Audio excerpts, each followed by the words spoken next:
ဓမ္မယုံပထမဆုံးခန်းကြီး20အငယ်1နှစ်ဒါဝိဒ်ကိုဘုရားကလူအချို့ပေးရအဲ့ဒီလူတွေကကျမ်းစာထဲမှာရေးထားတဲ့အတိုင်းပဲအမှုရောက်တော်သူအကျွေးတင်တော်သူစိတ်ညစ်တော်သူသူတို့ရောက်လာတဲ့ခါမှာလိုအပ်ချက်တွေနဲ့ရောက်လာတယ်ဒါပေမဲ့ဝန်တာစရာသတင်းကသူတို့အတွက်ဒါဝိဒ်ကိုပြင်ဆင်ပေးထားတယ်ဘုရားခင်ကဘုရားလူကိုဗိတ်သိက်ထားတယ်လူတွေရဲ့တက်တာပြောင်းလဲစေဖို့ရန်အတွက်ဘုရားလူကိုဗိတ်သိက်ထားတာဖြစ်တယ်ဒါဝိဒ်ကအဲ့ဒီလူတွေအသက်တာကိုပြောင်းလဲစေသူတို့ကလာတော့ကအမှုရောက်တဲ့သူအကျွေးတင်တဲ့သူစိတ်မသာတဲ့သူစိတ်ညစ်တဲ့သူ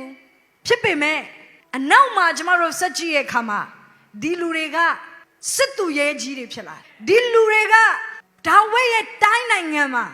အားကိုးရဆုံးဒါဝိဒ်ရဲ့တိုင်းနိုင်ငံမှာလူတွေအားကြရတဲ့ hero ကြီးတွေနိုင်ငံသူရဲကောင်းကြီးတွေဖြစ်လာတယ်ဘဝပြောင်းသွားတယ်အဲ့တော့တင်ဒီနေ့မှတယောက်လာတဲ့အခါဘလို့ပုံစံနဲ့ပဲလာဘုရားခင်ကတင်ကိုပုံစံပြောင်းလဲစေလိမ့်မယ်ဒီလူတွေကလာတော့ကအကျွေးတွေနဲ့လာတာဒါပေမဲ့ရှောလမုန်ရဲ့ဗိမာန်ကိုစောက်တဲ့အခါမှာအလူအထက်ဆုံးလူတွေကသူတို့ဖြစ်လာအယံချမ်းသာလုံးလို့ထဲတဲ့အခါမှာကျန်တဲ့လူတွေတော့ထဲဖို့အခွင့်မရတော့ဒါနဲ့ဒါဝိဒ်ကပြောရတယ်နေအောင်နင်တို့ကြီးပဲထဲလို့မရအောင်ငါတို့ကြီးပဲထဲလို့မရအောင်လူတွေကိုလည်းထဲဖို့အခွင့်ပေးရအောင်မယ်ဒီသင်ရဲ့တသက်ခံချက်အဲ့ဒီတိုင်းဖြစ်လာမယ်လာတော့ကတော့အကျွေးနဲ့လာတာ miracle မင်ကောင်းဒါပေမဲ့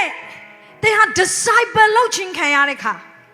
ဒါဝိဒ်ရဲ့အနားမှာ disciple လုပ်ခြင်းခံရတဲ့ခါသင်ဟာဒီသင်တော်မှာ disciple လုပ်ပေးခြင်းခံရတဲ့ခါသင်ရဲ့အတွေးခေါ်တွေပြောင်းလဲသွားတယ်သင်ရဲ့ယုံကြည်ခြင်းတွေပြောင်းလဲသွားတယ်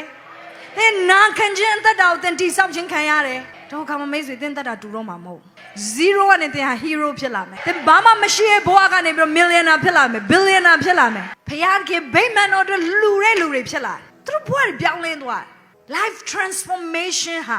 နှုတ်ကပတ်တော်အားဖြင့်တကယ်ဖြစ်တယ်ဖခင်ဆောင်တာမို့အမှန်တကယ်ဖြစ်တယ်မှန်ကန်တဲ့လူနဲ့ချိတ်ဆက်ခြင်းကမှန်ကန်တဲ့ environment မှာနေခြင်းကသူတို့ရဲ့ဘဝကိုပြောင်းလဲသွားစေဒီတိုင်းမှာယေရှုနဲ့ချိတ်ဆက်ခြင်းကသင်ဘဝပြောင်းလဲသွားစေမယ်။ဒါရှင်တော်ဝိညာဉ်တော်ရဲ့ environment နဲ့မှာနေခြင်းကသင်ဘဝကိုပြောင်းလဲသွားစေမယ်။ဘယ်သူနဲ့သင်ဟာ connect မိနေလဲ။သင်ဘယ်သူနဲ့ချိတ်ဆက်နေလဲ။ယေရှုနဲ့ချိတ်ဆက်နေတဲ့သူဖြစ်ပါစေ။ပြောပါအောင်ငါယေရှုနဲ့ချိတ်ဆက်ထားတယ်။အဲဒါယေရှုကပြောတာသင်တို့ဒီငါ၌တည်၍ငါစကားသည်သင်တို့၌တည်လျက်သင်တို့ဒီတောင်းခြင်းသမျှကိုတောင်းရကြလိမ့်မည်။သင်တို့ဒီများစွာသောအသီးတော်ကိုတီးကြလိမ့်မည်။အဲ connection ကအရင်မဲ့ရေးကြီးသင် disciple ဖြစ်ခြင်းအရင်အရေးကြီးတယ်ဒါဆိုတုတ်တန်ခန်းကြီး20နဲ့အငယ်6ခွန်မှာဒီလိုပြောတယ်သူငယ်သွားရလမ်းဝမှာသွန်သင်မှာ disciple လုပ်ပါမိဘများမိမိရဲ့သားသမီးတွေကိုသူတို့လှုပ်ချင်တာပဲလှုပ်ခွင့်ပေးလို့မရသူတို့ကိုသွန်သင်ဖို့လိုတယ်လမ်းပြဖို့လိုတယ်ကျွန်တော်ရဲ့ discipleship environment ကအရေးကြီးရယ်သူတို့ကိုသွန်သင်မှာဘုရားကပြောတယ်သင်တို့ကသွန်သင်ခြင်းခံမယ်ဆိုရင်အိုတဲ့ခါမှာအသက်ကြီးတဲ့ခါမှာသင်တို့ကကောင်းကြီးရတဲ့သူတွေဖြစ်လာမယ်ငွေရတတ်တဲ့သူဖြစ်လာမယ်ဒီမှာပြောတယ်ဘာဖြစ်လို့တွင်တင်ရမှာလဲငွေရတတ်တဲ့သူဖြစ်လာမယ်ကျွေဝါတဲ့သူဖြစ်လာမယ်ငွေရတတ်သောသူသည်ဆင်းရဲသောသူကိုအစိုးရ၏အငယ်9မှာချင်းငါယူသောသူသည်ချင်းငါပေးသောသူ၏ကျွန်ဖြစ်၏တဘောဘာလဲဆိုဒီကျမ်းစာနှစ်ခုကချိတ်ဆက်နေတယ်မိမိသားသမီးတွေကိုတွင်တင်မှာ discipleship environment မှာနေပါအဲ့ဒါကတင်ဘွားအောင်မြင်မလားဆုံးရှုံးမလားဆိုတာဆုံးဖြတ်ပေးလိုက်မယ်လူတိုင်းကတော့အောင်မြင်ဖို့ရန်အတွက်အလားအလာရှိရယ်ဒါဝိဒ်နောက်ရောက်လာတဲ့လူတွေအားလုံးကအောင်မြင်ဖို့အလားအလာရှိရယ်ဒါပေမဲ့သူတို့ကိုတွန်းတင်ပေးတဲ့သူလိုတယ်သူတို့ရဲ့ environment ကောင်းဖို့ရန်အတွက်လိုတယ် discipleship environment အရင်မဲ့အရေးကြီးရယ် discipleship environment မှာဖခင်ခင်ကျမတို့ကိုထားနေတယ်ကျမတို့ရဲ့ဆရာတန်ရှင်တော်ဝိညာဉ်တော်ဖြစ်တယ်ဥပစ္စေဆရာလို့ပြောတယ်သူတင်ကို disciple လုပ်နေဟုတ်တယ်ကျမတို့အားလုံးကအလားအလာရှိတဲ့ပုံကိုယ်တွေကျမတို့အားလုံးက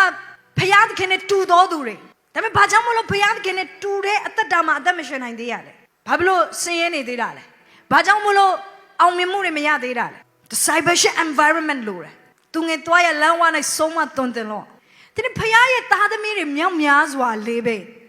သူတို့ကိုဖခင်သခင်ခေါ်ထားတဲ့အသက်တာကတာမန်လူဖြစ်ဖို့မဟုတ်ဘူးဖြစ်တယ်တကယ်တော့ကျမတို့ကိုဖခင်သခင်က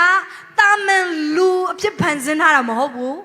သူနဲ့ပုံတဲ့အညီဖန်ဆင်းထားတယ်ကပောင်ချန်ခန်းကြီးငယ်28မှာဘုရားသခင်ကလူကိုကောင်းကြီးပေးတယ်။အိုးဆိုးဖို့ရန်အတွက်ကောင်းကြီးပေးတယ်။သူနဲ့ပုံတဲ့အညီဖန်ဆင်းခြင်းခံရတယ်။အပြစ်ထဲမှာကြားတဲ့အချိန်မှာတော့လူကဘုံကနေပြီးတော့ ကြာဆင်းသွားတယ်ဒါပေမဲ့ယေရှုခရစ်အားဖြင့်ဘာဖြစ်ခြင်းခံရလဲဒုတိယမွေးဖွားခြင်းခံရတယ် born again ဖြစ်တယ်လို့ပြောတယ်ဒုတိယအကြိမ်ပြန်ပြီးတော့မွေးဖွားလာတဲ့အခါမှာမတူတော့ဘူးတတ်တာမတူတော့ဘူးဖြစ်ခြင်းကမတူတော့ဘူးဒုတိယအကြိမ်မွေးဖွားလာတဲ့အခါမှာဖခင်အသက်နဲ့ပြည့်စုံသောသူတွေဖြစ်သွားတယ်ဒါကြောင့်မလို့သင်နဲ့ကျွန်မကလောကသားတွေနဲ့မတူ we are not ordinary human we are not human we are from God's club ကျမ်းစာကပြောသင်တို့ဒီဖခင်များဖြစ်ကြတယ်မသိဘူးအထူးသဖြင့်ယေရှုခရစ်တော်ရဲ့အသွေးတော်အပြင်ဒုတိယမွေးဖွားခြင်းခံပြီးသောသူတွေကဒါမှလူတွေမဟုတ်တော့ဘုရားနဲ့တူတဲ့လူလိုမျိုးအသက်ရှင်ပါဒီနေ့ကျွန်တော်တို့လည်းလောကကြီးမှာနေတာအရန်ကြာတဲ့ခါလောကသားတွေနဲ့နေတာအရန်ကြာတဲ့ခါသင်မိတဲ့အရာတွေဘာတွေပဲဖြစ်လာလဲလောကအရာတွေပဲဖြစ်လာတယ်အဲကြောင့်ဘုရားခင်စီကိုပြန်လာဖို့လိုတယ်အဲကြောင့်မလို့လောကမှာအချိန်ယူတာတဲ့ဘုရားမျက်မှောက်တော်မှာအချိန်ယူတာပုံများဖို့လိုတယ်လောကစကားတွေနားထောင်တာတဲ့ဘုရားစကားကိုနားထောင်တာပုံများဖို့လိုတယ်ဘာဖြစ်လို့လဲဆိုတော့ဒါကကျွန်တော်ရဲ့ environment အစစ်အမှန်ဖြစ်တယ်